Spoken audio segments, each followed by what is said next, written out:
The Ghana Hydrological Authority is warning that some key assets in the country risk being washed away by the sea if the country's coastline is not protected.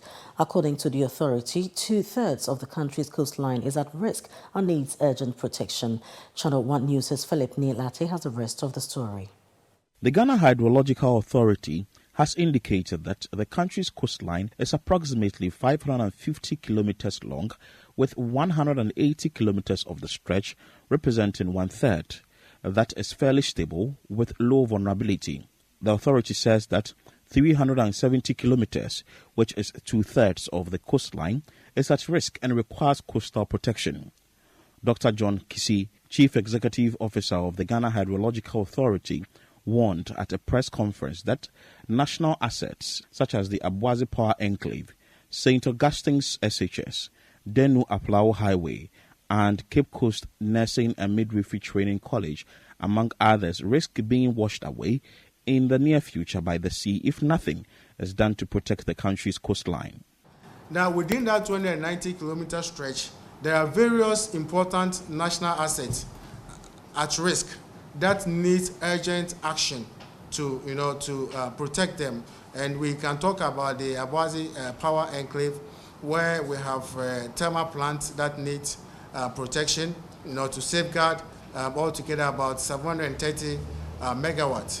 We have important strategic roads in Cape Coast, where we have the Cape Coast Takoradi, Accra Takoradi Road, a strategic road that is at risk, along with important educational installations like the St. Augustine's College, the UCC, and the Nursing and Midwifery Training College. In Shama, along the beach line, we also have important assets. We have communities, livelihoods, roads, and others at risk that needs protection. He added that it would be prudent if the government and private sector invest heavily in coastal and climate adaptation and management strategies. So what we're saying is that government is doing a lot. We have already seen the 8 ongoing projects. Those that have already been completed. But we are also urging government to do more, to invest a bit more, especially in those areas to protect those strategic assets. And we are also calling on the private sector. Some of them have businesses along this coastline that are at risk if no steps are taken to protect them. We invite the private sector to partner with us to come on board and invest in coastal protection works, and also to make some investments in our National Hydrological Fund. Mr. Kisi urged the public to desist from engaging in sun-winning activities at the beaches that increase coastal erosion.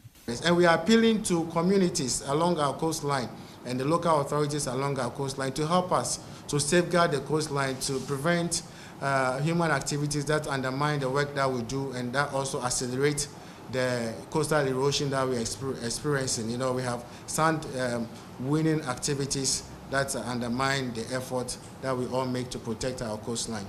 The Ghana Hydrological Authority has stated that 290-kilometer coastal stretch requires protection.